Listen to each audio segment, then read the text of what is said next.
Elliot heard the scream before he saw anything, and his heart dropped straight into his stomach.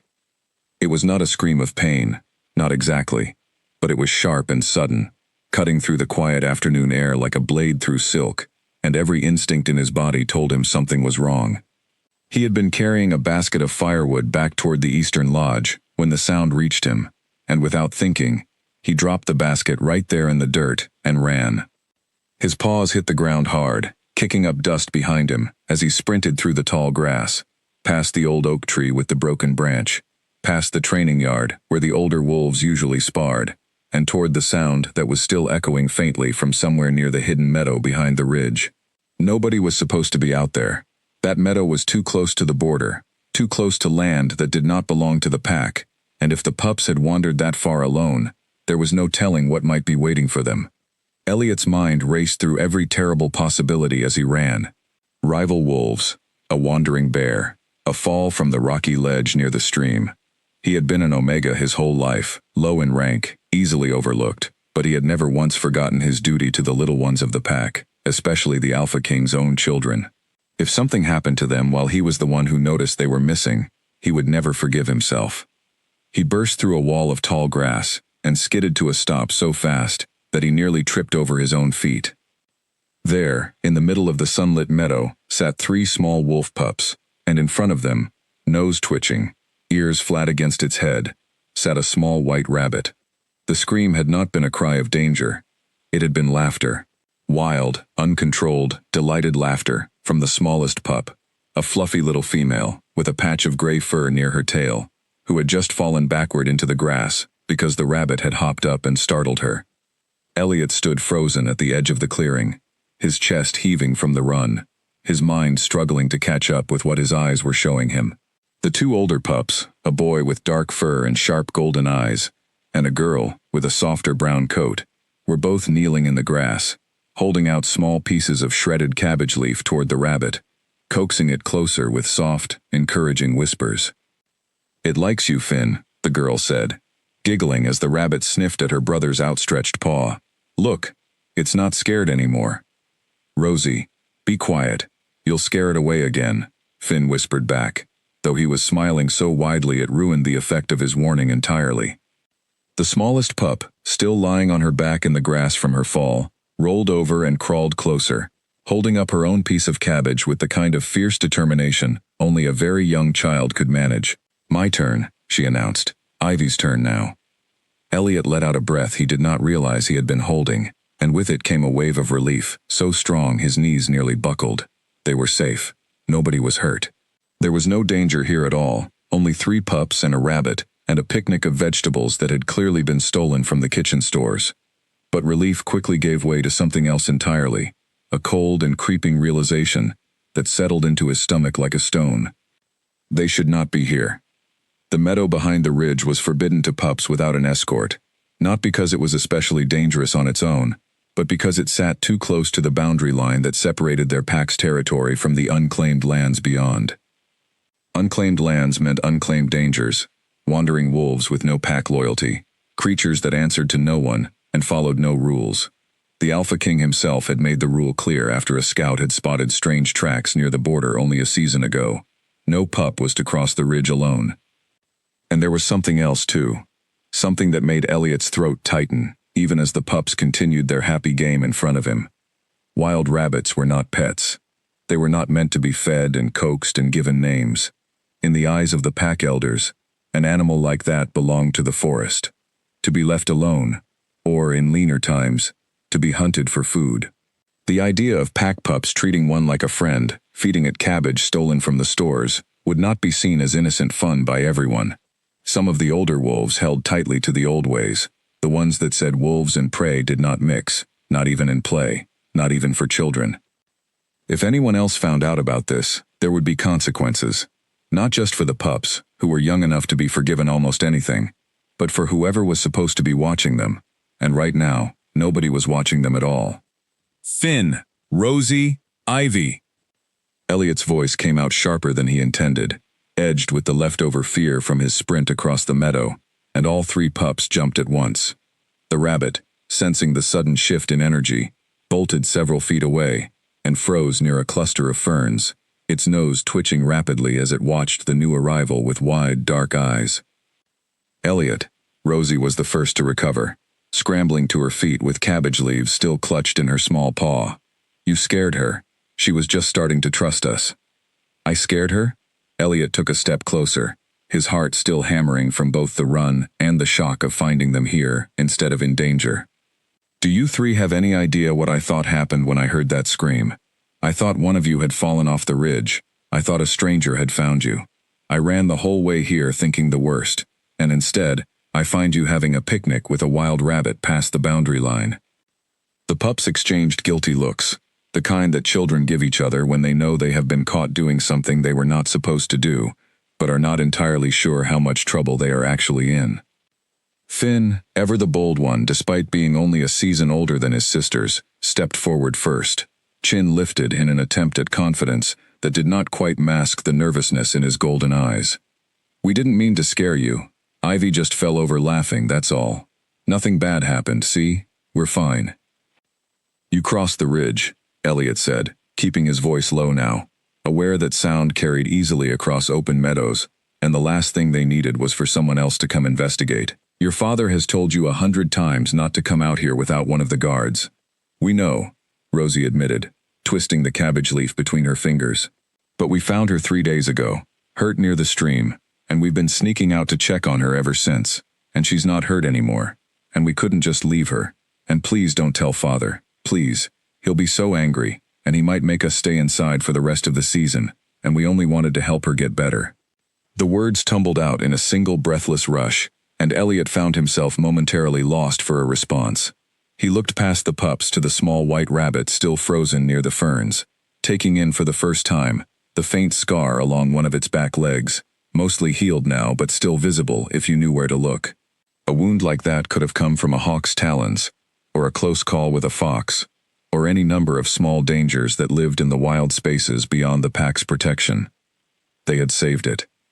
These 3 small pups, barely old enough to hunt on their own, had found an injured creature and nursed it back to health with nothing but stolen cabbage and quiet patience, all while keeping the secret from every adult in the pack, including their own father.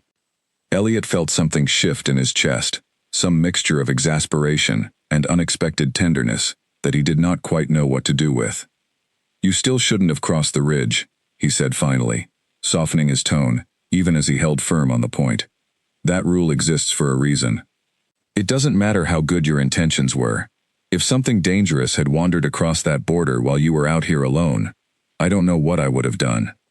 "We're sorry," Ivy said in her small voice, finally getting to her feet and brushing grass from her fur. She looked up at Elliot with wide, uncertain eyes, the kind that made his resolve waver instantly. "Are you going to tell Father?" And there it was, the question Elliot had been dreading since the moment he understood what he was looking at. If he told the Alpha King the truth, the pups would likely be punished, confined to the den for who knew how long, and the rabbit would almost certainly be taken from them and released far from the pack's territory, if it was not simply left to fend for itself immediately. If he said nothing, he would be complicit in breaking one of the pack's clearest rules, and if anyone ever found out that he had known and stayed silent, the consequences for an Omega of his low standing could be far worse than anything the pups might face. He thought of his own place in the pack hierarchy, near the very bottom, tolerated but rarely noticed, given the chores nobody else wanted and the assignments nobody else valued. He had spent years learning to be invisible, to avoid drawing attention to himself in either direction, because attention from the wrong wolf could mean trouble he had no way to defend against. Getting involved in something like this, something that could easily be twisted into scandal or blamed on him regardless of the truth, was exactly the kind of risk he had trained himself to avoid. But then he looked at the rabbit again, small and trembling near the ferns, alive because 3 children had cared enough to save it, and he looked at Rosie's hopeful face, and Finn's stubborn jaw, and Ivy's wide, worried eyes, and he found that he could not make himself say the words that would end this. "I'm not going to tell your father," Elliot said slowly, and the relief that washed over the pups' faces was almost enough to make the risk feel worth it. "But you have to promise me something in return, and you have to actually keep this promise, not just say it and forget it the moment I'm gone." "Anything," Rosie said immediately.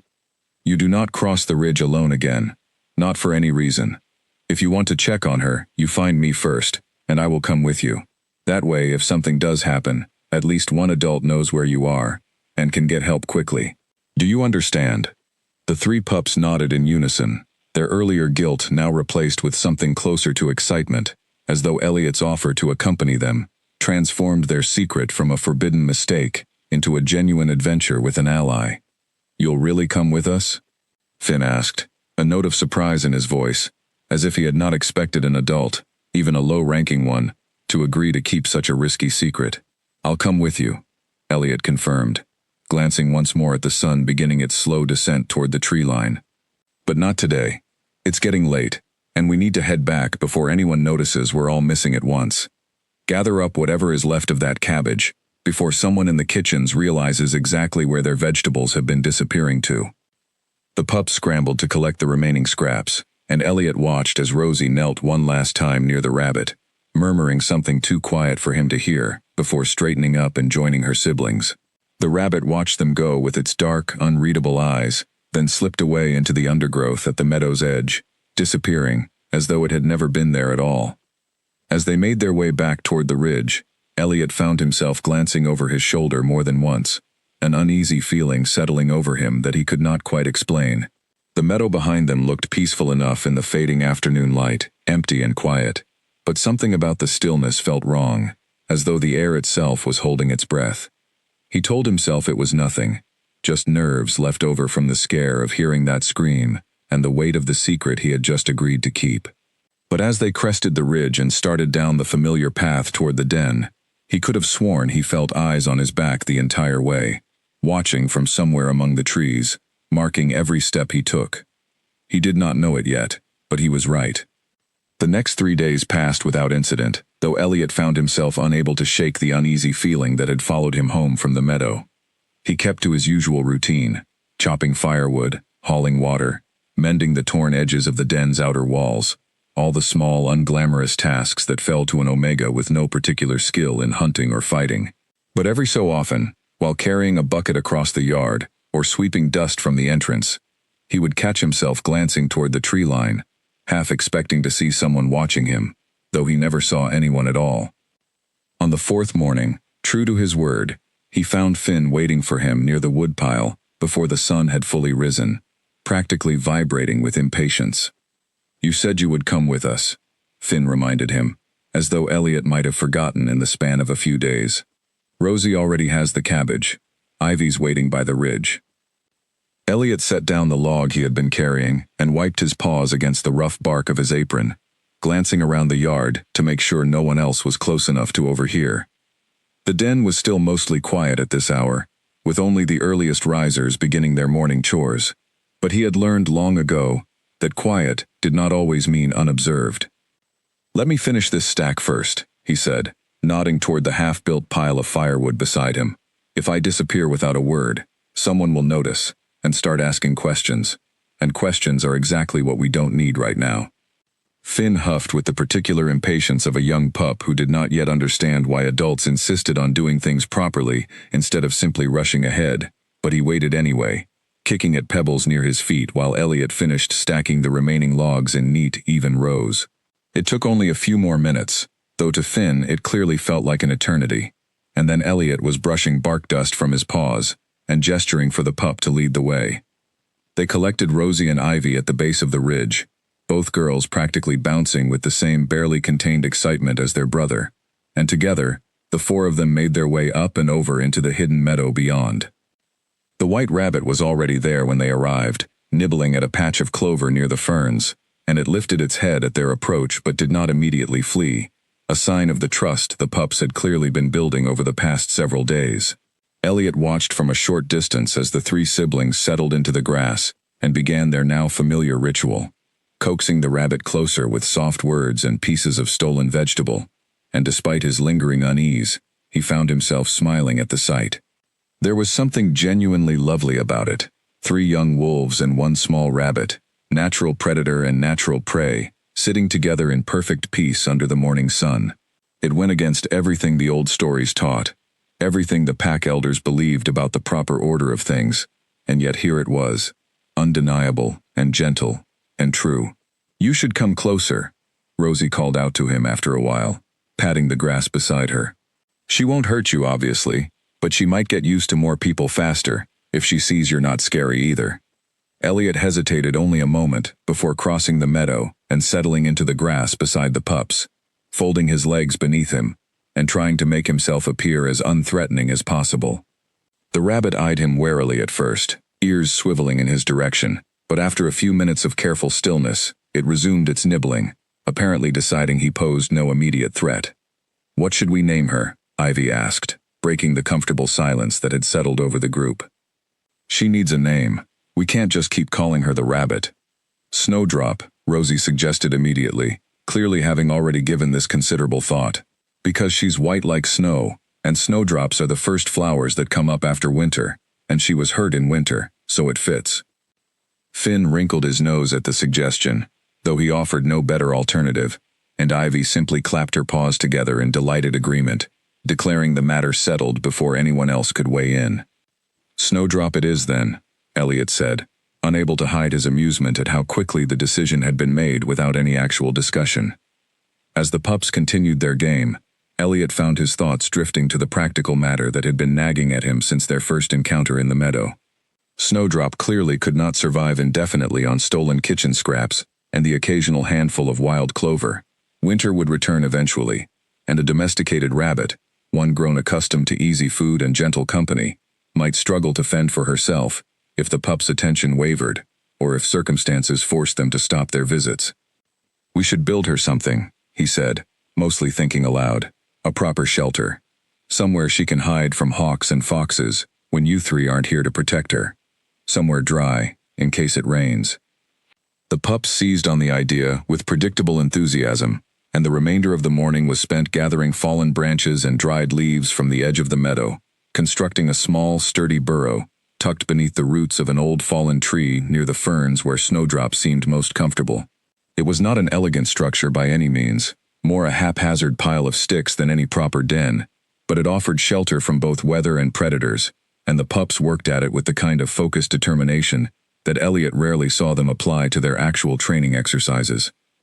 By the time the sun had climbed higher into the sky, signaling that they had already stayed far longer than was wise, the shelter stood complete, and Snowdrop had already investigated it thoroughly, apparently approving of her new home by settling herself inside for a long stretch of quiet grooming. "We really need to go," Elliot said, glancing at the sun's position with growing concern. "Your father will be finishing his morning round soon, and if he comes looking for you three and finds you missing, there will be no explaining this away." The pups said their reluctant goodbyes to Snowdrop, promising to return the following day, and the group made their way back over the ridge and down toward the den, moving quickly now that the risk of discovery had grown more pressing with each passing minute. It was only when they reached the bottom of the ridge, back within the safety of familiar territory, that Elliot allowed himself to relax slightly, the tension he had been carrying in his shoulders finally beginning to ease. That relief lasted exactly as long as it took him to notice Marcus standing near the training yard, watching their approach with an expression that made Elliot's stomach twist into a knot.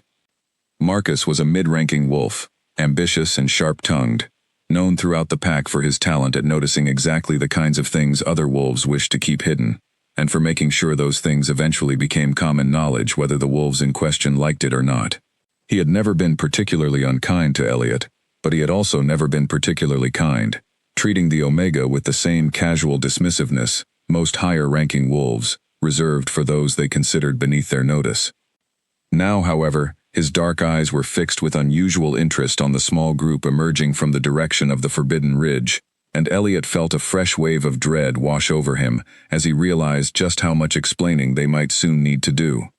"Out for an early walk?" Marcus asked, his tone light and conversational, though something calculating flickered behind his eyes as he took in the dirt on the pup's paws and the faint scent of cabbage still clinging to their fur. "Bit far from the usual paths for pups this young, isn't it?" "We were just exploring near the eastern fields," Elliot said quickly, forcing his voice to remain steady despite the panic clawing at his chest. "Nothing beyond the usual boundaries." Marcus's gaze lingered on him a moment longer than was comfortable, and Elliot had the distinct impression that the other wolf did not entirely believe him, though he said nothing further to challenge the claim. Instead, he offered a small, knowing smile that did nothing to ease Elliot's nerves, and turned to continue on his way toward the training grounds, leaving the group standing in uneasy silence. "Do you think he knows?" Rosie whispered once Marcus was safely out of earshot, her earlier excitement replaced by visible worry. "I don't know," Elliot admitted honestly, watching Marcus's retreating figure with a growing sense of unease. "But we need to be more careful from now on. Much more careful." The pups nodded solemnly, the weight of the secret they were keeping finally beginning to feel as heavy and precarious as it truly was. Elliot ushered them quickly back toward the den, his mind already racing through the various ways this could go wrong, the punishments that might follow if Marcus decided to investigate further, the trouble that could fall not just on the pups but on Elliot himself for his role in concealing the truth. He did not yet know that Marcus was the least of his concerns, that a far more significant pair of eyes had already noticed, far more than he realized, and that the true reckoning for their secret meadow was still to come, arriving from a direction none of them expected.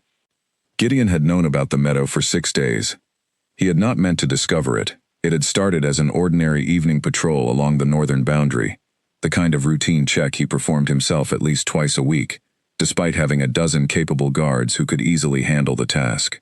Leading a pack meant more than issuing commands from the safety of the den, and Gideon had never been the sort of alpha king who preferred distance over direct knowledge of his territory, so he had been walking the familiar path along the ridge, senses alert for any sign of trouble, when a burst of unmistakable laughter had drifted across the wind, high and bright, and unmistakably belonging to his own children.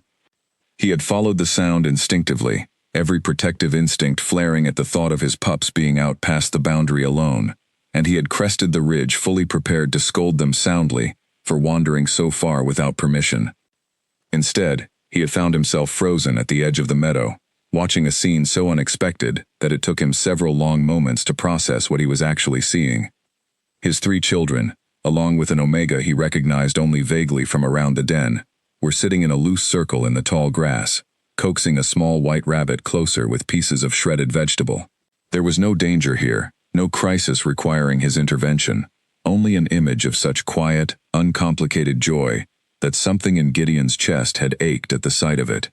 He had not announced his presence that first evening. He had told himself it was because interrupting would only frighten the rabbit and undo whatever careful progress the pups had made in earning its trust. But the truth, if he was honest with himself, ran deeper than that simple justification. He had wanted to keep watching, to hold on to this unguarded glimpse of his children as they truly were, when they believed no one important was paying attention. Since becoming Alpha King 3 years earlier, following his mate's passing during a harsh winter illness that no amount of pack medicine could cure, Gideon had watched his children grow up mostly from a distance, present at meals and training sessions and formal pack gatherings, but rarely witness to the small, unremarkable moments that made up the true texture of childhood. His duties as leader demanded nearly every waking hour, disputes to settle, borders to defend, alliances to maintain with neighboring packs, and somewhere in the relentless press of responsibility, he had lost track of the easy closeness he once shared with his pups when their mother had still been alive, to balance the weight he now carried alone. Watching them now, laughing freely in the sunlit meadow, he felt the sharp sting of everything he had been missing. He had returned to the ridge each evening since that first discovery, drawn back by some combination of curiosity and longing. He did not fully understand himself, always careful to remain hidden among the trees at the meadow's edge, watching but never approaching. He told himself it was simple vigilance, ensuring his children remained safe during their secret excursions, but he knew the explanation was incomplete. He was not merely protecting them from a distance. He was studying them, relearning the particular rhythm of Rosie's laughter, and the stubborn set of Finn's jaw, and the fierce determination that lit up Ivy's small face whenever she attempted something new, all details he had somehow allowed to grow unfamiliar during his years of grief and duty. And increasingly, his attention had begun to drift toward the 4th figure in the meadow, the quiet omega who knelt patiently in the grass alongside his children, offering gentle guidance without ever raising his voice, correcting their occasional roughness with the rabbit, through calm suggestion rather than sharp reprimand. Gideon did not know the omega's name at first. It had taken him 2 full evenings of watching before he finally placed the face, recalling a quiet young wolf, who kept mostly to himself around the den, assigned to the sort of unglamorous chores that rarely earned notice or praise. Elliot, he eventually remembered, though he could not recall a single previous conversation between them, could not recall Elliot ever speaking during pack gatherings, or drawing attention to himself in any way at all. And yet here, in this hidden meadow far from the watchful eyes of the pack hierarchy, this same quiet, overlooked Omega moved with a gentle confidence that Gideon found himself unexpectedly captivated by. Elliot handled Finn's occasional impatience with easy understanding rather than frustration. He noticed when Ivy grew tired before she complained of it herself, quietly suggesting they take a break long before exhaustion could turn into tears. He treated Rosie's endless questions with genuine consideration rather than the dismissive humoring most adults offered young children, actually pausing to think through his answers, as though her curiosity deserved real respect. It was, Gideon realized with something like surprise, exactly the sort of patient attentiveness his own children had been missing since their mother's death, and exactly the sort of patient attentiveness he himself had been too consumed by grief and duty to consistently provide. On the sixth evening, standing hidden among the trees while his children giggled over Snowdrop's antics in the grass below, Gideon found himself facing an uncomfortable question he could no longer avoid. He could continue watching from a distance indefinitely, content to observe these stolen moments of happiness without ever participating in them directly. Or he could do something that felt far more difficult, far more exposing, than any confrontation with a rival pack or any difficult decision of leadership he had faced in recent years.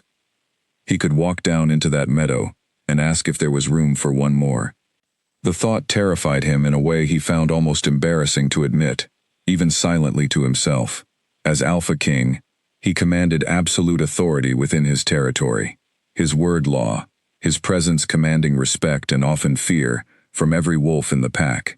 But the idea of approaching this quiet gathering, of admitting that he had been secretly watching his own children for nearly a week, rather than simply joining them outright, of potentially being turned away, or made to feel foolish, in front of an Omega he barely knew, stripped away every layer of that authority, and left him feeling as uncertain as he had not felt in years. What if the pups resented the intrusion into something that had clearly become precious to them, precisely because it existed outside his usual oversight? What if Elliot, understandably nervous around the pack's highest-ranking wolf, grew too anxious and awkward to maintain the easy warmth that made these gatherings so appealing in the first place? What if Gideon simply did not remember how to sit in the grass and laugh, without the weight of leadership pressing down on every word and gesture? He told himself he would decide by morning. He told himself the same thing the following evening, and the one after that, watching from the trees while the question grew heavier and more insistent in his chest with each passing day. It was Rosie, unknowingly, who finally forced his hand. On the 9th evening of his secret observation, as the group prepared to leave the meadow for the day, Gideon overheard his daughter's voice, carrying clearly across the still evening air. "I wish Father could see her," Rosie said wistfully, glancing back toward Snowdrop's small burrow beneath the fallen tree. "I bet he would like her too, if he wasn't always so busy." "He's the Alpha King," Finn replied, in the practical tone of an older sibling explaining obvious facts. "He doesn't have time for rabbits and picnics." "He used to," Ivy said quietly, and something in her small voice, some faint echo of longing for a father who existed more fully in memory than in her recent experience, struck Gideon with the force of a physical blow. He remained hidden among the trees, long after the group had departed, staring down at the empty meadow, at Snowdrop's small burrow silhouetted against the fading light, and made his decision at last. Tomorrow, he would go down into the meadow. Tomorrow, he would find out whether there was still room in his children's lives, and perhaps in his own, for the kind of simple joy he had been watching from a distance for far too long. Elliot arrived at the meadow the following afternoon, to find someone already there, and for one heart-stopping moment, he thought their secret had finally been discovered by the worst possible person. Gideon sat cross-legged in the grass near the fallen tree, looking almost comically out of place with his imposing frame folded into such a casual position, while Finn and Rosie climbed over him with the easy familiarity of children who had momentarily forgotten to be nervous around their father's authority. Ivy sat pressed against his side, watching Snowdrop nibble at a clover patch just a few feet away with wide, delighted eyes. Elliot froze at the edge of the clearing, his mind racing through every possible way this could end badly. The Alpha King had found the meadow. He knew about the pups crossing the boundary, knew about the rabbit, and likely knew that Elliot himself had been complicit in keeping the secret for over a week now. Whatever punishment awaited them, Elliot suspected he would bear the brunt of it, since he was the adult who should have known better than to allow any of this to continue. He considered, briefly and with genuine cowardice, simply turning around and slipping back into the trees before anyone noticed his arrival. But before he could act on the impulse, Rosie spotted him and called out with obvious delight. "Elliot! Look! Father found us!" He's not even mad, isn't that wonderful? Every head in the meadow turned toward him, and Elliot found himself pinned in place by Gideon's steady gaze, unable to read anything definitive in the Alpha King's expression, beyond a curious sort of attentiveness that did nothing to calm his racing pulse. "Elliot," Gideon said, and something about the way he spoke the name, careful and deliberate, suggested he had been holding on to it for some time, before finding the opportunity to use it aloud. That is, if there's room for one more at your picnic. The request, phrased with such unexpected humility from a wolf who commanded absolute authority over the entire pack, left Elliot momentarily speechless. He glanced at the pups, who were watching him with hopeful expressions, clearly eager for him to accept and complete their gathering, and then back at Gideon, searching for some sign of the anger or disappointment he had been bracing himself for. He found none. Only a strange, quiet uncertainty in the Alpha King's dark eyes that Elliot had never expected to see there. "Of course," Elliot managed, moving carefully into the meadow and settling into the grass at a respectful distance from where Gideon sat, though Ivy immediately shuffled closer to close the gap, apparently determined to have both adults within easy reach. "You're not angry," Elliot said carefully, still unable to fully believe the evidence before him. "About the boundary, about the rabbit, about any of this." Gideon was quiet for a long moment, watching Finn attempt to coax Snowdrop closer with a fresh piece of cabbage, while Rosie offered unsolicited advice about the proper technique.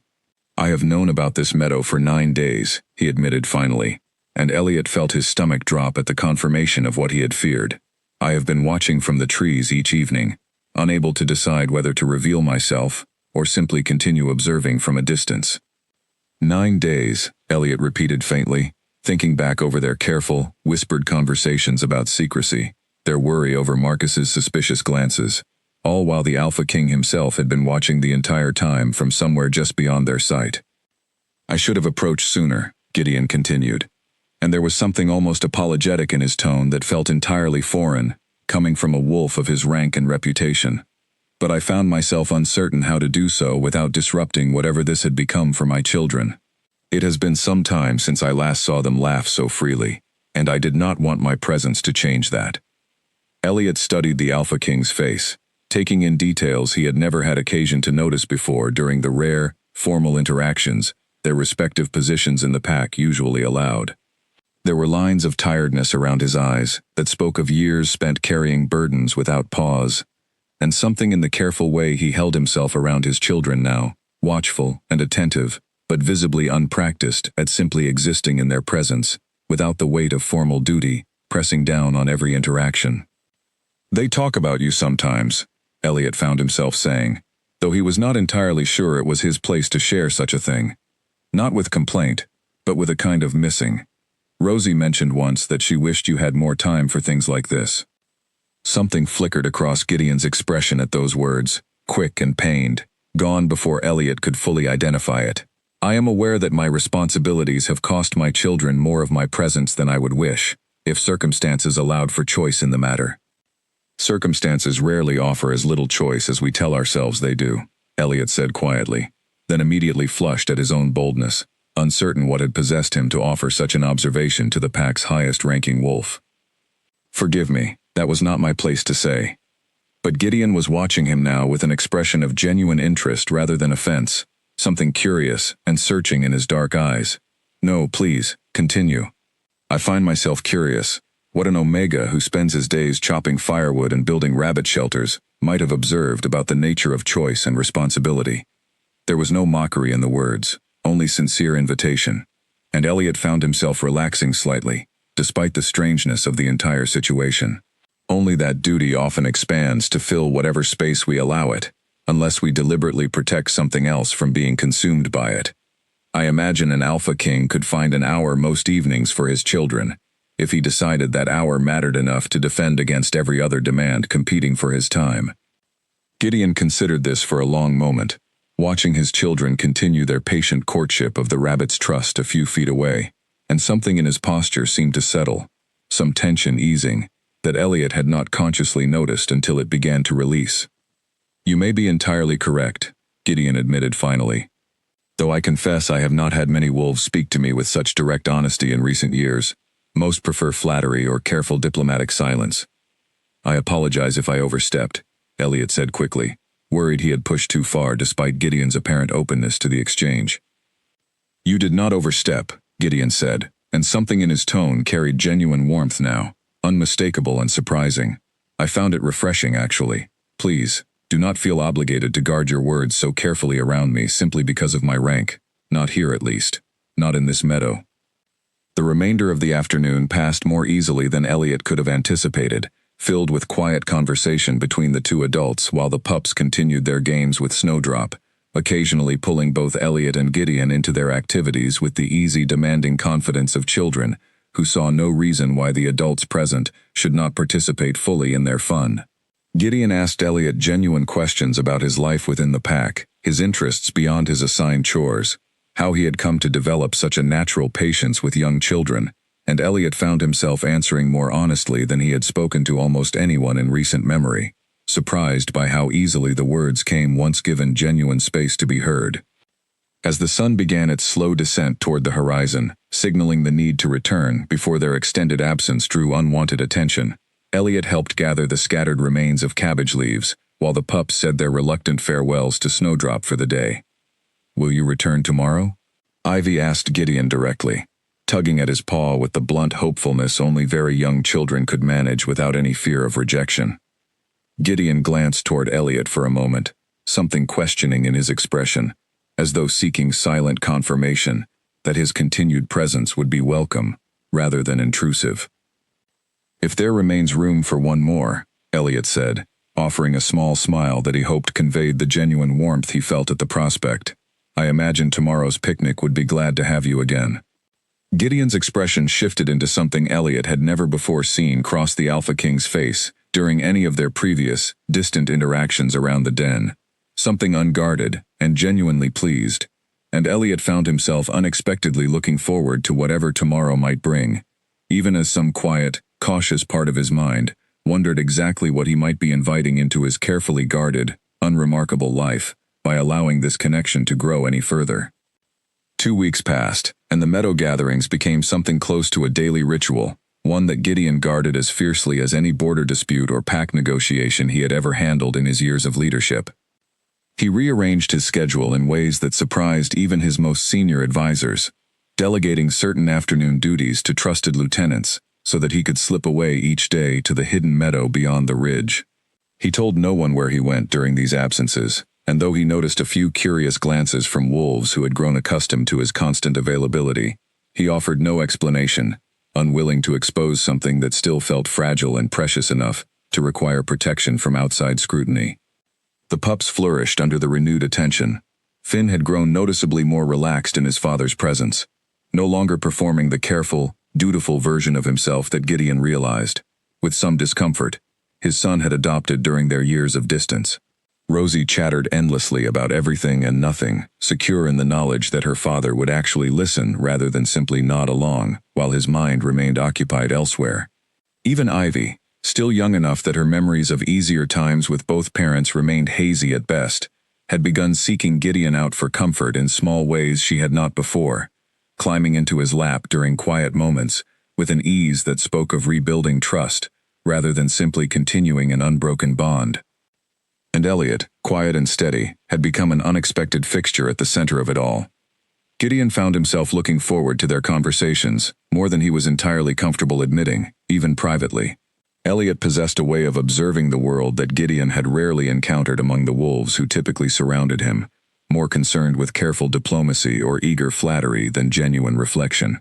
He noticed small things, The particular way Finn's ears flattened slightly when he felt uncertain, despite his outward bravado, the manner in which Rosie's questions often carried a deeper worry beneath their surface curiosity, the small signs that Ivy needed reassurance before she would admit to needing it directly.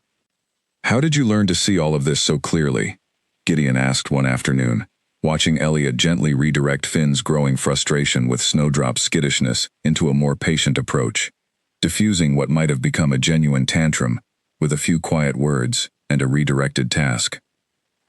Elliot considered the question for a long moment before answering, his gaze drifting toward the pups now fully absorbed in their game once more. "I spent most of my childhood watching, rather than participating, I suppose. When you rank low enough in a pack, you learn quickly that survival depends on understanding the moods and needs of everyone around you, long before they ever announce those needs aloud. It becomes second nature eventually, even outside situations where it matters for your own safety." There was no bitterness in the explanation, only quiet honesty, but Gideon felt something uncomfortable twist in his chest at the implication behind the words, the reminder that Elliot's careful attentiveness had been born, at least in part, from a childhood spent navigating the precarious position of low rank within a pack that did not always treat its lowest members with the consideration they deserved. "That should not have been necessary," Gideon said quietly. "No pup should need to learn survival skills simply to navigate safely among their own pack." Elliot glanced at him with faint surprise, as though he had not expected such a direct acknowledgement of the pack's failings from its own leader. "It is simply how things have always been, for wolves of my standing. I do not say this seeking your sympathy, only explaining an honest answer to your question." "I understand that," Gideon said, "but understanding something as simply how things are does not require accepting it as how things must remain." The conversation shifted after that toward lighter subjects, but Gideon found himself turning the exchange over in his mind, long after the meadow gathering ended each day, considering questions of pack hierarchy and treatment that he had perhaps allowed to remain unexamined for far too long during his years of leadership. He had inherited the pack's existing structures largely intact from his own father's rule, adjusting only the elements that caused obvious, immediate problems. But Elliot's quiet observations were beginning to reveal cracks in that structure Gideon had simply never had occasion to notice from his position at its very top. It was during the third week of their gatherings that the first real sign of external trouble arrived, carried on the wind by a scout returning from routine patrol along the western border. Gideon had just settled into the meadow, watching Rosie attempt to teach Snowdrop some manner of trick involving a small pile of clover, when one of his senior guards appeared at the edge of the clearing, clearly having tracked him down through some combination of careful inquiry and educated guessing. "Alpha," the guard said, bowing his head respectfully, despite his obvious surprise at finding his leader in such an unexpected setting. "Forgive the interruption, but a scout has returned with concerning news from the western border. Wolves have been spotted, unfamiliar scent markings overlapping our own territory in several locations." Gideon felt the familiar weight of responsibility settle back over his shoulders immediately, the brief peace of the afternoon giving way to sharpened alertness. "Unfamiliar wolves, this close to our territory. Do we know which pack they might belong to?" "The scout believes they may be scouts themselves, from the pack claiming territory beyond the northern mountains. Their leader, Marcus tells us, has grown increasingly aggressive in recent seasons, testing boundaries that have long remained settled." Elliot's expression shifted at the mention of Marcus's name, a flicker of unease crossing his features that Gideon noticed even amid his own growing concern about the border situation. He filed the reaction away for later consideration, aware that whatever tension existed there would need addressing eventually, but focused his immediate attention on the more pressing matter at hand. "I will return to address this immediately," Gideon said, rising from the grass with visible reluctance, glancing once more toward his children, before turning fully toward the waiting guard. "Elliot, would you see the pups safely back to the den once you have finished here? I suspect this matter will require the remainder of my afternoon." "Of course," Elliot said, though something careful and watchful had entered his expression that had not been there moments before, the easy warmth of their earlier conversation, now tempered by clear awareness of the more serious concerns pressing at the edges of their peaceful bubble. Gideon departed with the guard, and Elliot found himself gathering the pups more quickly than usual. an uneasy feeling settling over the meadow now that had nothing to do with the earlier laughter and easy companionship that had defined their afternoon. Snowdrop, sensing the shift in mood perhaps, retreated to her burrow earlier than usual, leaving the group to make their own way back toward the ridge, in a silence far more subdued than their typical departures. "Is something bad happening?" Rosie asked quietly as they walked, her earlier joy visibly dampened by the sudden intrusion of adult concerns into their afternoon. "I don't know yet," Elliot admitted honestly, unwilling to offer false reassurance about matters he did not fully understand himself. "But your father is very capable, and I'm certain he'll handle whatever this turns out to be." He believed the words as he spoke them, but he could not shake the lingering unease that had settled into his chest at the mention of unfamiliar wolves testing the pack's borders, nor the memory of Marcus's suspicious glance that first morning near the training yard, a small worry that had never fully faded despite the peaceful weeks that had followed since. Something was shifting, both within the meadow's carefully guarded peace and beyond it, and Elliot suspected that whatever came next would test far more than the fragile new bond growing between an overlooked Omega and the Alpha King, who commanded absolute authority over everything Elliot had ever known. The border situation resolved itself within a few tense days, the unfamiliar scent markings turning out to belong to nothing more threatening than a small group of lone wolves passing through on their way to territory further south, with no intention of challenging Gideon's claim over his own lands. The relief that swept through the pack was palpable, and Gideon returned to the meadow the following afternoon, with visible exhaustion but genuine gladness at resuming their now familiar routine. But the brief scare had done more than test the pack's border defenses. It had also drawn renewed attention to Gideon's unexplained absences during the preceding weeks, and Marcus, ever alert to opportunities for gossip and influence, had apparently spent the tense days of border uncertainty piecing together exactly where his Alpha King had been disappearing to each afternoon. The rumors began quietly at first, whispered between wolves during meals or while performing shared chores, but they spread with the particular speed that gossip always seemed to achieve within the close quarters of pack life. By the time Elliot became aware of what was being said, the story had already taken on a shape far removed from the simple truth of picnics and a rescued rabbit. "They say he's been meeting the Omega in secret," he overheard one wolf murmuring to another near the well one morning, unaware or uncaring that Elliot himself stood close enough to hear every word. Some kind of arrangement apparently, though what our Alpha sees in someone so far beneath his station, I couldn't begin to guess. "Probably just using him for something simple," the other wolf replied dismissively. "Wouldn't be the first Alpha to take advantage of someone too low ranked to refuse." The words hit Elliot like a physical blow, and he found himself frozen near the well, unable to move or speak, humiliation and anger warring for dominance in his chest. He had known, distantly, that their meadow gatherings might eventually draw attention if discovered, but he had not fully considered the specific shape that attention might take, the assumptions others would make about the nature of his relationship with Gideon, based on nothing more than their difference in rank.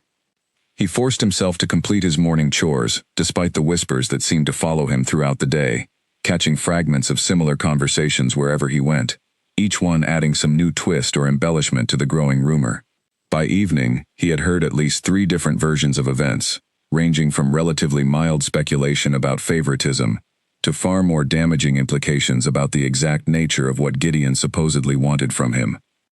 He did not attend the meadow gathering that evening, unable to face Gideon or the pups while such ugly rumors churned through the pack around him, uncertain whether his continued presence would only add fuel to speculation that could damage not just his own reputation, but potentially the pack's perception of their Alpha King as well. Finn found him the following morning, tracking him down at the woodpile with an expression of confused hurt that made Elliot's chest ache with guilt.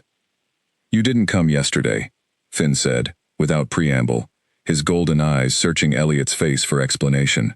"Rosie thought maybe you were sick, but you don't look sick." "I've just been busy," Elliot said, the lie feeling clumsy and obvious even as he spoke it, unable to meet the pup's perceptive gaze directly. "That's not true," Finn said, with the particular bluntness only children seem to manage without hesitation. "Something's wrong. Did we do something? Did Father do something?" "No, nothing like that," Elliot said quickly, unable to bear the thought of Finn blaming himself or his father for something that had nothing to do with either of them directly. It's complicated, Finn. There are things being said, around the pack, about your father spending time with me.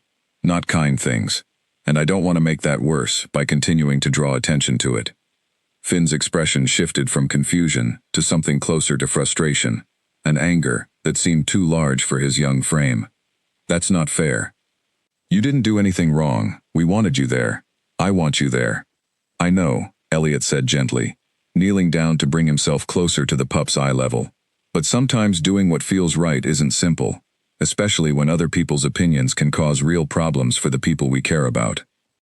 Snowdrop won't eat unless you're there, Finn announced abruptly, as though this fact settled the matter beyond any further debate. She's gotten used to you too, not just us. Rosie tried yesterday, and Snowdrop wouldn't even come out of her burrow.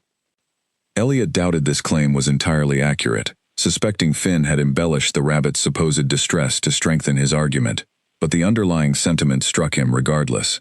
He had allowed himself, gradually and perhaps unwisely, to become woven into the fabric of something precious to these children, and his sudden absence, however well-intentioned, was clearly causing genuine confusion and hurt that had nothing to do with the political calculations swirling through the rest of the pack. "Let me speak with your father," Elliot said finally, though he remained uncertain what exactly he intended to say. "I promise I'm not abandoning any of you. I simply need to think through how to handle this properly." Finn seemed only partially satisfied by this answer, but he accepted it with the resigned patience of a child forced to trust adults with matters beyond his full understanding, and departed to rejoin his sisters with visible reluctance. That evening, Gideon sought Elliot out directly, finding him near the eastern lodge as dusk settled over the den.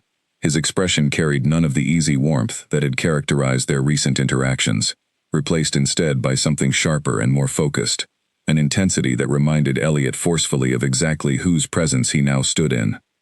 "I have heard what is being said," Gideon began without preamble, "and I want you to understand clearly that none of it changes my intentions regarding our continued gatherings. The rumors could damage your standing," Elliot said carefully, forcing himself to voice the concern directly, rather than allowing it to remain an unspoken barrier between them. "Wolves are already questioning why their alpha king spends his afternoons with someone of my rank. If this continues, if it grows worse, it could undermine respect for your leadership in ways that matter far more than my own discomfort. My standing within this pack was earned through years of service and sacrifice, and I do not believe a handful of idle rumors will unravel that so easily," Gideon replied, his tone firm but not unkind. "But I am more concerned with the discomfort this has clearly caused you, Elliot. You should not have to bear the weight of others' assumptions simply because you have shown my children genuine kindness." "It isn't only my discomfort I'm considering," Elliot admitted. "The pups have grown attached to these gatherings, to Snowdrop, to the routine we've built. If my continued presence causes lasting damage to how the pack views you or your family, that cost falls on them too, not just on me." Gideon was quiet for a long moment, considering this with visible seriousness rather than dismissing the concern outright, which Elliot found himself grateful for despite the tension of the conversation. "Let me ask you something directly," Gideon said finally, setting aside every concern about rumor and rank and outside perception. "Do you wish to continue joining us in the meadow?" The question, stripped of every complicating layer Elliot had been wrapping around his own feelings, landed with unexpected clarity. He thought of Finn's earnest frustration that morning, of Rosie's endless curious questions, of Small Ivy's trusting weight settling against his side during quiet moments, of Gideon's own unguarded warmth during their private conversations, so different from the distant authority he projected elsewhere within the pack. "Yes," Elliot said simply, surprised by how easily the honest answer came once he allowed himself to voice it. "I do wish to continue." "Then we will find a way to weather whatever rumors circulate," Gideon said, something like relief visible in his expression at Elliot's answer. "I will not allow gossip to dictate decisions that bring genuine happiness to my children, nor decisions that concern matters I have come to value a great deal beyond simple pack obligation." Elliot felt his pulse quicken slightly at the implication buried within those words, though he chose not to examine it too closely in the charged atmosphere of their conversation. The whispers won't simply stop because we decide to ignore them. Perhaps not. Gideon acknowledged. But I find myself far more concerned with what is true than with what is merely said, and the truth is that you have brought something valuable back into my children's lives, something I allowed to slip away during years of grief and distraction. I will not sacrifice that, because others choose to imagine something uglier than what actually exists between us.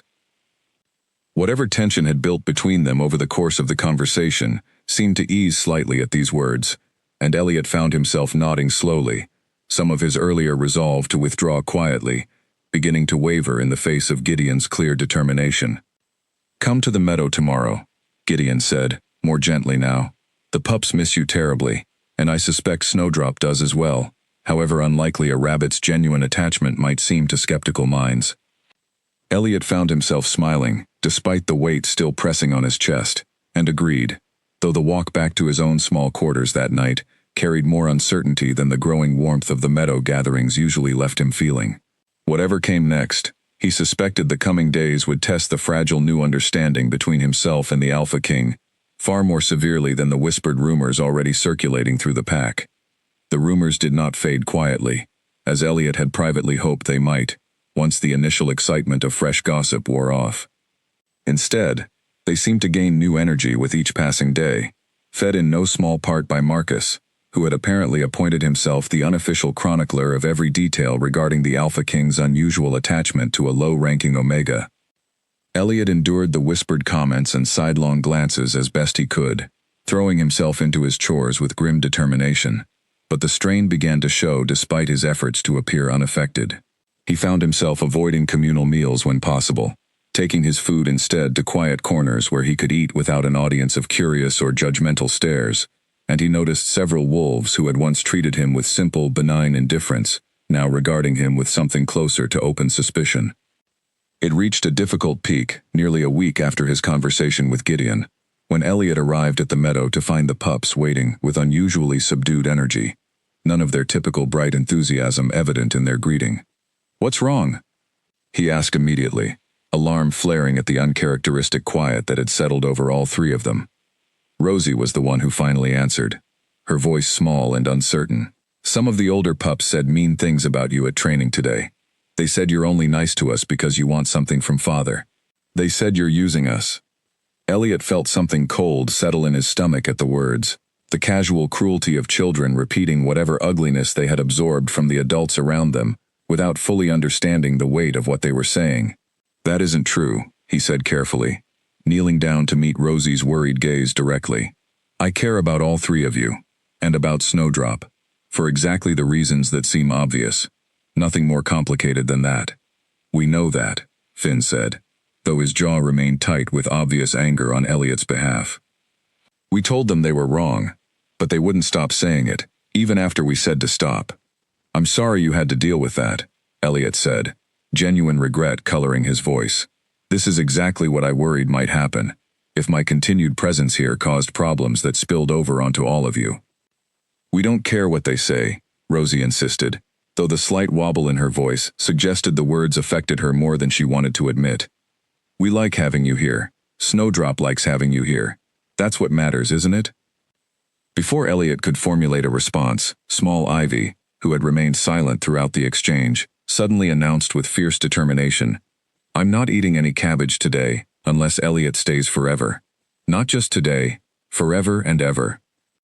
The blunt, uncompromising logic of a very young child, delivered with such total conviction, startled a surprised laugh out of Elliot despite the heaviness of the preceding conversation, and even Finn and Rosie could not entirely suppress their own smiles at their sister's dramatic ultimatum. "I don't think forever is entirely within my control to promise," Elliot said gently, though the sentiment behind Ivy's declaration warmed something in his chest regardless. "But I can promise I'm not planning to disappear because of some unkind words from other pups." The tension eased somewhat after that, the group settling into their familiar routine with Snowdrop, though Elliot noticed the pups checking on him more frequently than usual throughout the afternoon, small glances of reassurance that suggested the earlier conversation had shaken them more deeply than their brave words indicated. Gideon arrived later than usual that day, and the moment he saw the residual tension still lingering among the group, he immediately sought out an explanation, his expression darkening considerably, once Finn recounted, with visible reluctance, the taunting comments from the training grounds that morning. "Which pups said this?" Gideon asked, his voice carrying a dangerous edge that Elliot had not heard from him before, not even during the earlier discussion of border threats. "Please don't punish them," Elliot said quickly, worried that harsh discipline against young pups repeating overheard gossip would only inflame the underlying tension, rather than resolve it. They're only repeating what the adults around them are saying. Punishing children for adult gossip won't address the actual source of the problem. Gideon's jaw remained tight, but he seemed to consider this point seriously, rather than dismissing it in favor of immediate action. "Then perhaps it is time I addressed the actual source directly, rather than allowing it to continue unchecked." The following morning, Gideon called an assembly of the full pack, an event significant enough that even Elliot, going about his usual chores at the edge of the gathering, could sense the shift in atmosphere as every wolf gathered near the central clearing, curious what had prompted such an unusual summons. Gideon stood before them with the calm, commanding presence that had earned him his position, and though he did not name Elliot directly, nor explain the full details of the meadow gatherings that had prompted such extensive speculation, his message carried unmistakable clarity. "I have become aware," he began, his voice carrying easily across the assembled pack, "that certain rumors have been circulating regarding my personal time and associations.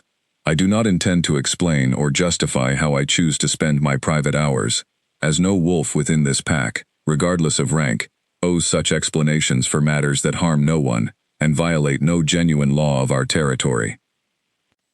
A murmur rippled through the gathered wolves, but Gideon continued, before it could grow into open discussion. "What I will say is this. Every wolf within this pack, regardless of their rank or standing, deserves to move through their days without becoming the target of cruel speculation and casual disrespect. I have heard that some among you, including some of our youngest members, have directed unkind words toward an Omega who has done nothing beyond showing genuine kindness to my children. This behavior ends today." His gaze swept across the assembly, lingering pointedly on Marcus for a long, uncomfortable moment before continuing. "I value loyalty and honesty within this pack, above nearly all else. I do not value gossip that seeks to tear down those who cannot easily defend themselves against baseless speculation. Let this be understood clearly by every wolf present."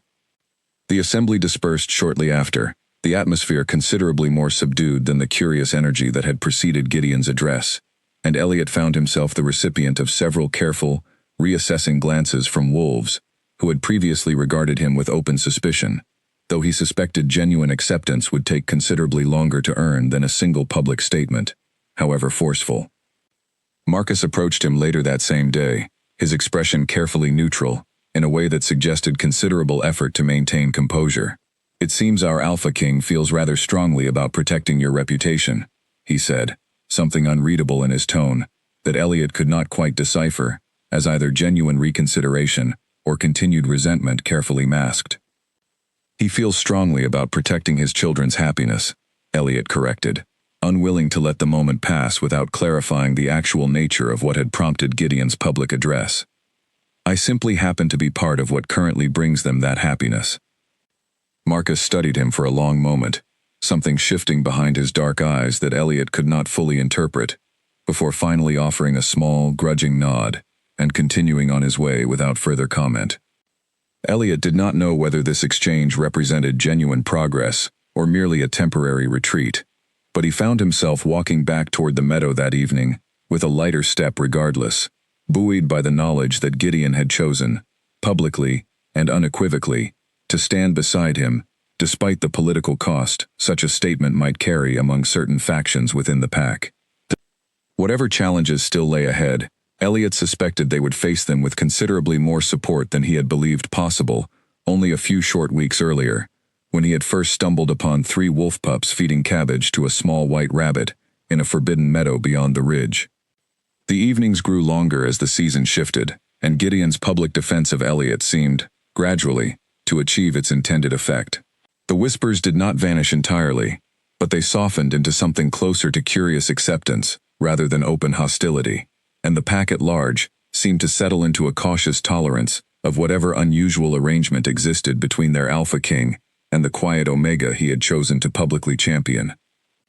It was during this period of relative calm that Elliot and Gideon found themselves alone in the meadow one evening, the pups having fallen asleep earlier than usual, after an especially active afternoon of games, curled together in a warm pile near Snowdrop's burrow, while the adults sat a short distance away, watching the sky shift through shades of orange and violet as the sun continued its descent. "You gave up something significant, defending me the way you did," Elliot said quietly, breaking the comfortable silence that had settled between them. "You're standing with certain wolves, perhaps some measure of the easy authority you held before any of this began. Authority built on tolerating cruelty toward those who cannot easily defend themselves is not authority worth preserving," Gideon replied, his gaze fixed on the fading light beyond the tree line. "My father held to certain old beliefs about rank and worth that I have never fully agreed with, even during his lifetime, though I lacked the standing to challenge them directly until I inherited leadership myself." "What was he like?" Elliot asked, curious despite himself about the wolf who had shaped Gideon's own understanding of leadership and duty. "Demanding, rarely satisfied, regardless of achievement. He believed strength meant distance, that showing warmth toward those beneath your rank invited weakness others would exploit." Gideon's voice carried a complicated mixture of respect and old hurt that suggested years of unresolved tension with his father's memory. "I spent much of my early leadership attempting to embody that same distance, believing it necessary to command proper respect. And now?" Elliot asked gently. "Now I find myself sitting in a meadow at dusk, having just publicly defended an omega against pack gossip, watching my children sleep peacefully after an afternoon spent chasing a rabbit through the grass," Gideon said, a faint, wry smile touching his mouth. "I suspect my father would have found the entire scene deeply undignified." "And do you find it undignified?" Elliot asked, though something in his tone suggested he already suspected the answer. "I find it the closest thing to genuine peace I have experienced since my mate's passing," Gideon admitted, his voice growing quieter and more vulnerable than Elliot had yet heard it. "I have spent 3 years believing that leadership required setting aside such peace in favor of constant vigilance and duty. I am only now beginning to understand how much that belief cost both myself and my children." Elliot remained quiet for a moment, considering how much of his own history he wished to share in response to such vulnerable honesty. "I understand something of that particular loneliness," he said finally. "Not from losing a mate, but from spending years believing my low rank meant I did not deserve genuine connection, that remaining invisible was the safest path through pack life.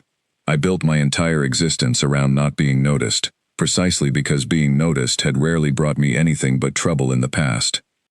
"And now you find yourself the subject of considerable notice indeed," Gideon observed, something gentle in his tone. "Now I find myself uncertain how to feel about that, most days," Elliot admitted.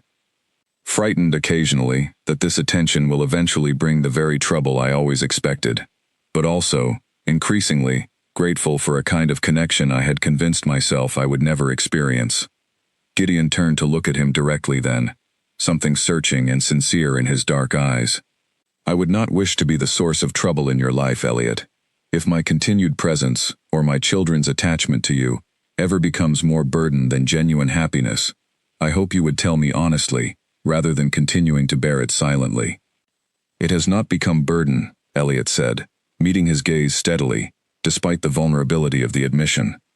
"Whatever fear remains is simply old habit, not present reality.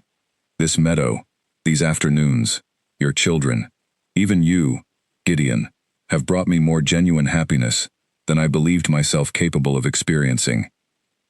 The words hung between them in the quiet evening air, weighted with implications neither of them had yet spoken aloud directly, and Elliot found himself holding his breath slightly, uncertain how Gideon might respond to such open acknowledgement of feelings that had been building steadily beneath the surface of their growing friendship.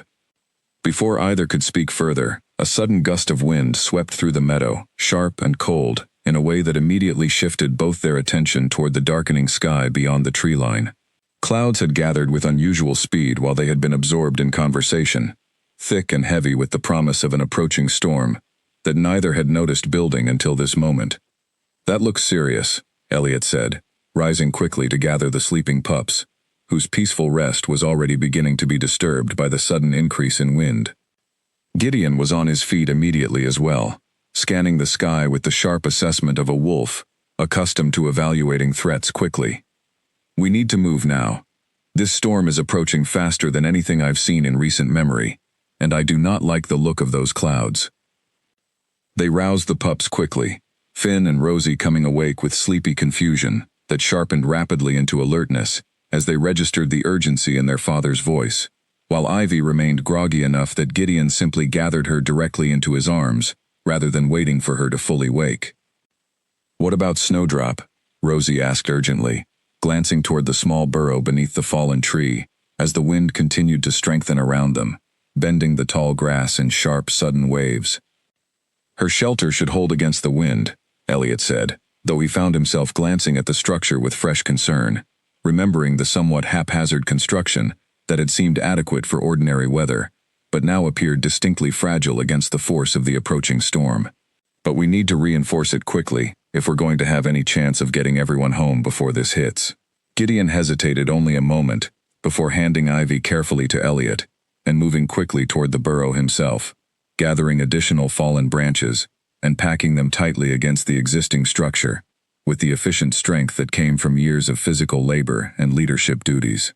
Elliot watched, torn between concern for the pups now clustered anxiously around him, and admiration for Gideon's willingness to personally reinforce shelter for a small rescued rabbit, even as thunder began rolling ominously in the distance. "That will have to be enough," Gideon said finally, straightening from his work as the first heavy drops of rain began to fall around them. "We need to move now, quickly, before this worsens further." They made their way back toward the ridge, as fast as the pups could manage, rain intensifying with each passing minute, until it fell in relentless, drenching sheets that made the familiar path treacherous, with sudden mud and reduced visibility. Thunder cracked overhead with startling proximity, and Elliot felt Ivy flinch against his shoulder at each new burst of sound, her earlier grogginess replaced entirely by frightened alertness. "We're almost there," Gideon called back over the roar of the storm, one arm wrapped protectively around Rosie, while Finn struggled to keep pace beside them, all of them soaked through and shivering, despite the exertion of their rapid movement. They crested the ridge just as a particularly violent crack of lightning illuminated the sky, and Elliot's foot caught on a hidden root in the churned, muddy ground, sending him stumbling forward with Ivy still clutched against his chest. He twisted instinctively to protect the pup from the fall, taking the impact against his own shoulder as they hit the ground together, and for one terrifying moment, pain and disorientation blotted out everything else around him. "Elliot." Gideon's voice cut through the storm's roar, sharp with genuine alarm, and Elliot felt strong hands helping him upright almost immediately, Gideon's face close to his own, searching for injury with visible concern, despite the chaos surrounding them. "I'm all right," Elliot managed, though his shoulder throbbed sharply with the impact. "Ivy, is she hurt?" The small pup, though startled, and now crying softly from fright rather than pain, appeared entirely unharmed, and Elliot felt a wave of relief wash through him, despite his own discomfort. "We need to keep moving," Gideon said, though his eyes lingered on Elliot's shoulder, with evident worry, even as he spoke. "The den is close now, just past this next stretch." They pressed forward through the remaining distance, finally reaching the safety of the den's outer walls, just as the storm reached its fullest intensity, and Elliot found himself sagging against the solid stone entrance, with exhausted relief, once they were finally sheltered from the worst of the rain and wind. Gideon immediately turned his attention to the pups, checking each of them carefully for injury despite their evident exhaustion and fright, before finally allowing his focus to shift toward Elliot himself, his expression carrying a raw concern that Elliot had never before seen directed at him so openly. "Your shoulder," Gideon said, reaching out carefully to assess the injury Elliot had sustained during his protective fall. "You took that impact to protect Ivy." "It seemed the obvious choice in the moment," Elliot said, wincing slightly, as Gideon's careful examination found the tender spot where he had struck the ground. "It was not obvious to everyone," Gideon said quietly, something raw and unguarded in his voice that went beyond simple gratitude. "Thank you, Elliot, for protecting her, and for everything else you have brought into our lives these past weeks." The storm continued to rage beyond the den's protective walls, but within, surrounded by exhausted, safely sheltered pups and the quiet, unmistakable warmth building between himself and Gideon, Elliot found himself feeling more genuinely at home than he had in years of careful, invisible survival within the pack's rigid hierarchy. News of the storm and the pup's safe return spread quickly through the pack the following morning, along with the accompanying detail that Elliot had been injured while shielding young Ivy during a difficult fall along the ridge. What began as simple factual reporting quickly took on the same momentum the earlier rumors had carried, though this time the story worked distinctly in Elliot's favor rather than against him. Wolves who had previously regarded him with suspicion or outright dismissal now approached him with a kind of hesitant respect, some offering awkward thanks for his protection of the Alpha King's youngest pup, others simply studying him with reassessing curiosity, as though trying to reconcile this new information with whatever assumptions they had previously held about the quiet, overlooked Omega. Grace, an older female who oversaw much of the pack's medical care, arrived at Elliot's small quarters that morning to examine his injured shoulder, tutting with practiced disapproval at the visible bruising while she worked. "You'll want to keep this wrapped for a few days," she said, securing a cloth binding around the joint with efficient movements. "Nothing broken, thankfully, but you took quite a hit for such a small pup. She's worth far more than a bruised shoulder," Elliot said simply, and Grace paused in her work to study him with an expression he could not quite interpret. "Word is you've been spending considerable time with all three of the Alpha's children lately," she said, her tone carefully neutral in the manner of someone probing for information without directly demanding it. "And with the Alpha himself, if the stories are accurate." "The stories are largely accurate, yes," Elliot admitted, seeing little point in denying what had already become such common knowledge throughout the den. Grace finished her work and sat back, studying him for a long moment, with an expression that gradually softened from professional detachment into something closer to genuine warmth. "I remember you as a pup, you know. Quiet even then, always watching from the edges of things rather than joining in. I confess I worried, sometimes, that you would spend your entire life at those edges, never quite finding your place within things. I confess I worried the same, more than once," Elliot said honestly. "It seems that worry may have been misplaced," Grace observed, gathering her supplies and preparing to depart. "Whatever this arrangement between you and our Alpha King has become, it appears to be doing considerable good, both for his children and, if I'm not mistaken, for the man himself. I have not seen Gideon look so at ease in years, not since before his mate's passing." The observation stayed with Elliot long after Grace departed, a small but significant piece of external confirmation for feelings he had mostly kept private, uncertain how openly he was permitted to acknowledge the genuine happiness that had grown between himself and the Alpha King over these past weeks.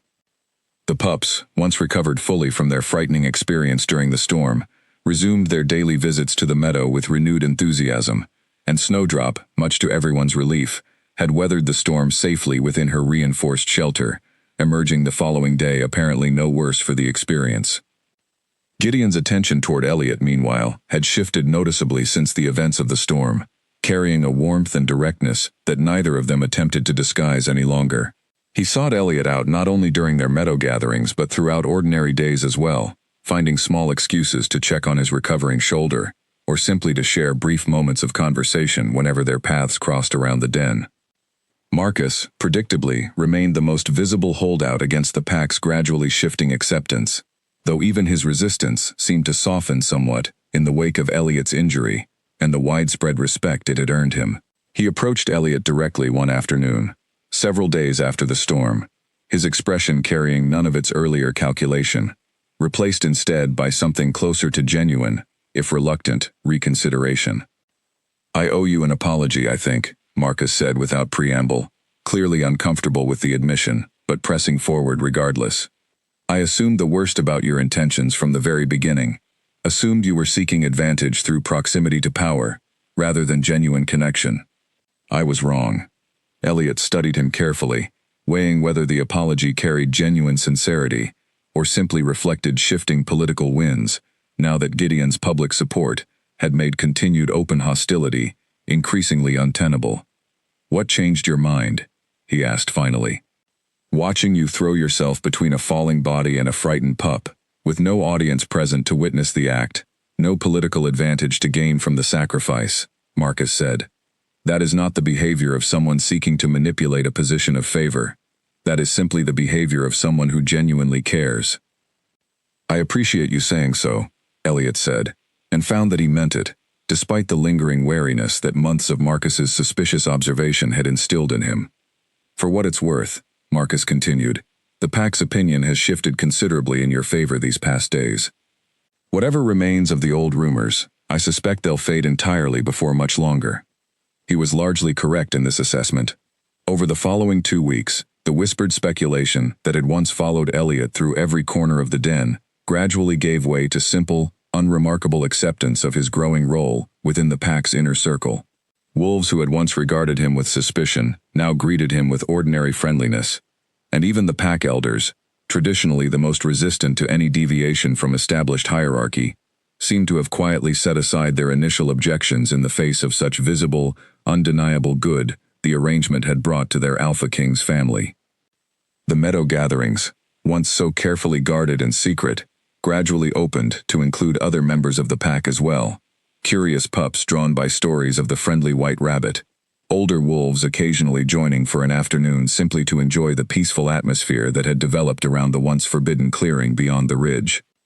Elliot found himself, for the first time in his life, genuinely central to something larger than his own quiet, careful existence, no longer the invisible Omega, who moved through pack life, unnoticed and unremarked upon, but someone whose presence was actively sought out, whose absence would be noticed and mourned, rather than simply overlooked. It was a transformation he could not have imagined possible only 2 months earlier, when he had stumbled breathlessly into a hidden meadow expecting disaster, and finding instead 3 small pups feeding cabbage to a frightened white rabbit, setting into motion a chain of events that had reshaped not only his own place within the pack, but the entire family structure of its highest-ranking wolf. By the time the first frost of the changing season touched the meadow grass, the small gathering that had once been a closely guarded secret had transformed into something the entire pack recognized and, in its own way, cherished. What began as 3 pups feeding cabbage to an injured rabbit had grown into a regular tradition, drawing pack members of every rank to the clearing beyond the ridge on quiet afternoons, sharing food and easy conversation in a manner that would have seemed impossible under the rigid formality that had once governed pack life. Snowdrop had grown fully into adulthood by then, sleek and healthy, her scarred leg fully healed, though the faint mark remained as a permanent reminder of how the entire journey had begun. She no longer required the protective confines of her small burrow at all times, having earned enough trust and freedom to roam the wider territory near the den, though she returned each evening to the shelter the pups had built for her that very first week, apparently having developed her own quiet attachment to the wolves who had saved her. Elliot stood near the edge of the meadow one crisp afternoon, watching Finn, now noticeably taller and more confident than the pup who had first sworn him to secrecy months earlier, patiently teaching a group of younger pack pups the proper way to approach Snowdrop without startling her. Rosie sat nearby, deep in animated conversation with 2 other young wolves, about some elaborate game involving the entire meadow, while Ivy chased fallen leaves through the grass with the boundless energy of a pup, thoroughly recovered from any earlier fright the storm might have caused her.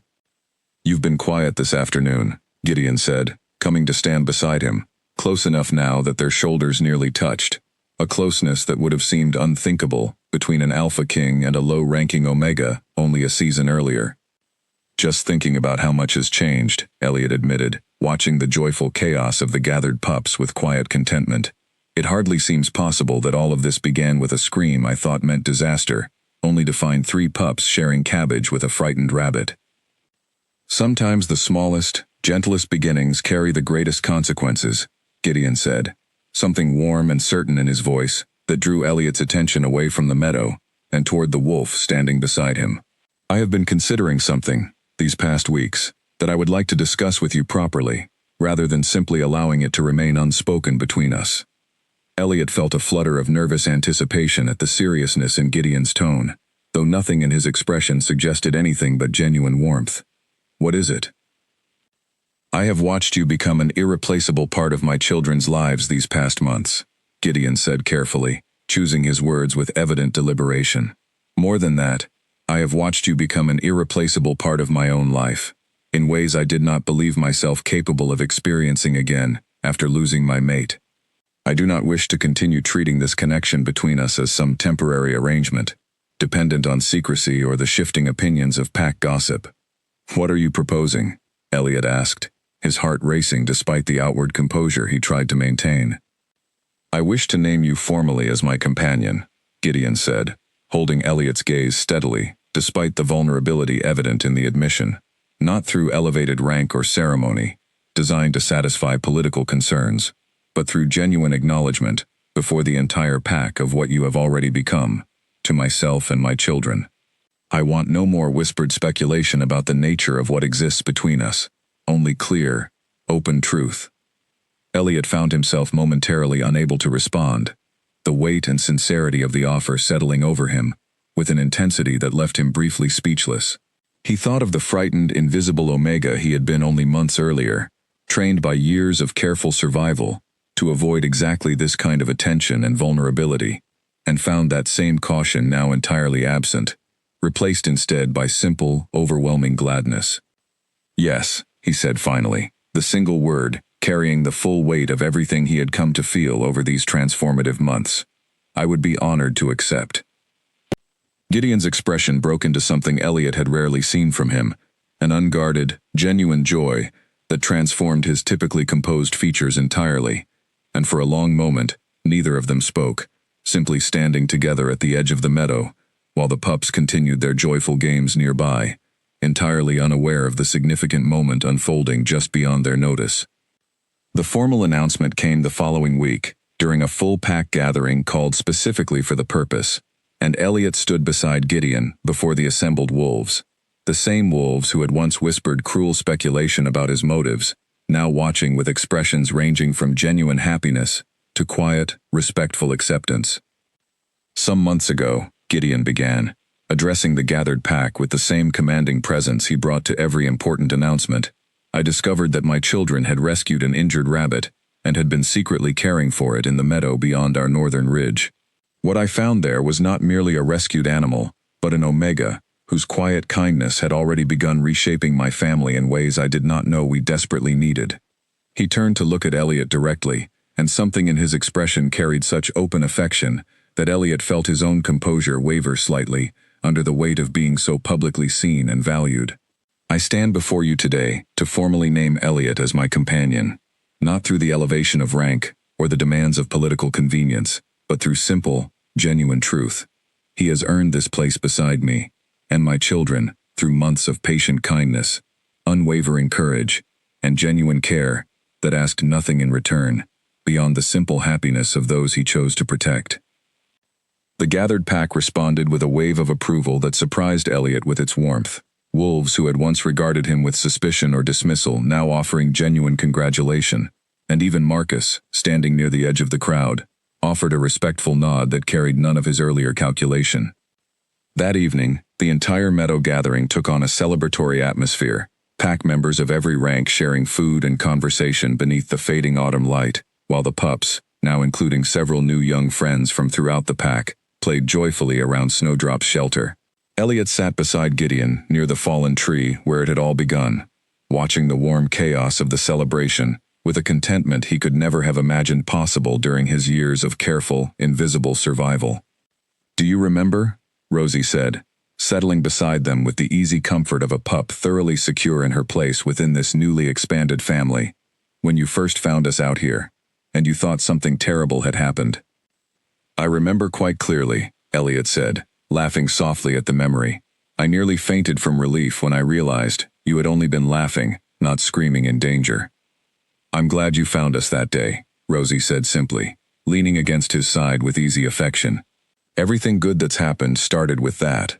Elliot glanced toward Gideon, finding the Alpha King already watching him with an expression of quiet, certain happiness, and felt the truth of Rosie's simple observation settle fully into his heart. What had begun as a single moment of fear, a scream mistaken for danger in a forbidden meadow beyond the ridge, had grown into something neither of them could have anticipated. A family rebuilt and strengthened through nothing more complicated than shared kindness, patient courage, and the willingness to let genuine connection grow, despite every obstacle standing in its path. As the sun set fully behind the tree line, casting the meadow in soft golden light. Snowdrop emerged from her shelter one final time, hopping calmly through the celebrating gathering, as though fully aware of her own small but significant role in bringing this unlikely family together, before settling contentedly in the grass beside the pups who had once saved her life, with nothing more than patience, kindness, and a handful of stolen cabbage leaves.